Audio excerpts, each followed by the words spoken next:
नमस्कार, मी करण. आज आपण जाणून घेणार आहोत आपल्या आहाराबद्दल. आपण जे सकाळी आणि दुपारी आणि संध्याकाळी जे जेवण करतो, तर त्याच्यातले घटक कोणते पाहिजे आणि आपण कोणते घेतो आहे.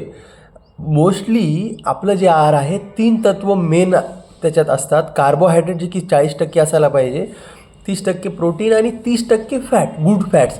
पण आपलं जे आहार आहे, जे महाराष्ट्रीयन जेवण आहे, त्याच्यात मोस्टली कार्बोहायड्रेट आहे. जे आपण भाकरी खातो, जी चपाती खातो आणि जे भात खातो, हे याच्यात काय खूप जास्त कार्बोहायड्रेट आहेत.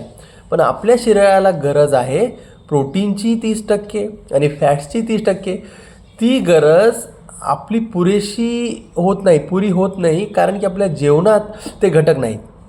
आणि त्यामुळं कुठं आणि कुठं कार्बोहायड्रेट तर खूप गरजेचं आहे. कार्बोहायड्रेटमुळं आपल्या शरीराला ऊर्जा मिळते, जे की खूप आवश्यक आहे.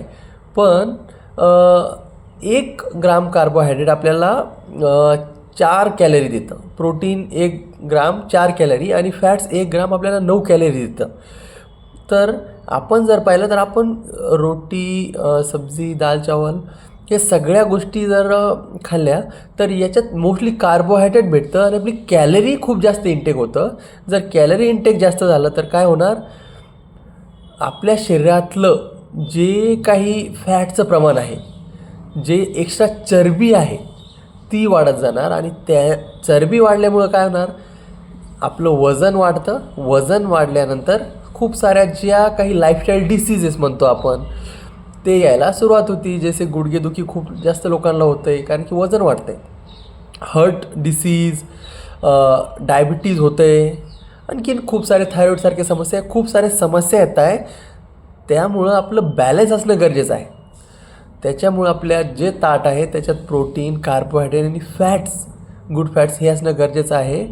याचा समतोल साधा नक्कीच आपल्या तब्येतीचा, नक्कीच आपल्या जीवनाचा समतोल साधला जाईल.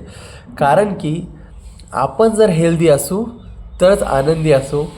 म्हणून नक्की याचा बॅलन्स करा. थँक्यू.